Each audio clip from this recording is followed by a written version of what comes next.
നൂറ്റാണ്ടുകളുടെ ചരിത്രത്തിന് സാക്ഷിയായി ജിദ്ദയിലെ അൽബലദിൽ ഇന്നും പ്രൗഢിയോടെ നിൽക്കുന്ന ഒരു ആര്യവേപ്പുണ്ട്. ചരിത്രപ്രസിദ്ധമായ ബൈത്തുൻ നസീഫ് എന്ന പാരമ്പര്യ ഭവനത്തിന് മുന്നിലാണ് തണൽ വിരിച്ച് ഈ ഒരു മരം സ്ഥിതി ചെയ്യുന്നത്. ജിദ്ദയിലെ പുരാതന വീടുകൾക്കിടയിൽ സവിശേഷമായ സ്ഥാനമുള്ള നസീഫ് ഭവനത്തിന്റെ പ്രധാന അടയാളങ്ങളിൽ ഒന്നാണിത്. ഈ ആര്യവേപ്പ് ഇന്ത്യയിൽ നിന്നും കൊണ്ടുവന്നതാണ് എന്നാണ് വിശ്വസിക്കപ്പെടുന്നത്. ഇതിന് കൃത്യമായ ചരിത്ര രേഖകളില്ലെങ്കിലും സഞ്ചാരികൾക്കിടയിൽ ഈ ഒരു കഥ ഏറെ പ്രശസ്തമാണ്.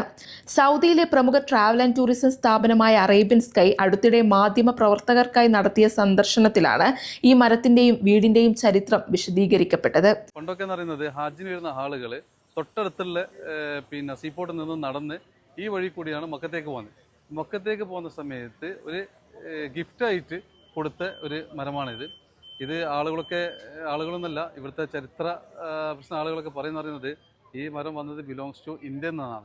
ജിദ്ദാബലത്തിലെ ബാബ് ജദീദിന് സമീപം സ്ഥിതി ചെയ്യുന്ന നസീഫ് ഭവനം 1935 നിർമ്മിച്ചത്. 4 നിലകളുള്ള ഈ മനോഹര കെട്ടിടം ജിദ്ദ തീരത്തു നിന്നുള്ള അൽമൻകാബി കല്ലുകൾ കൊണ്ടാണ് പണി കഴിപ്പിച്ചത്.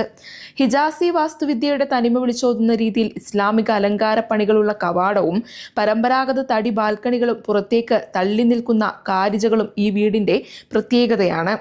നിർമ്മാണത്തിനു ശേഷം ഈ ഭവനം വലിയ ചരിത്ര പ്രാധാന്യം കൈവരിച്ചു.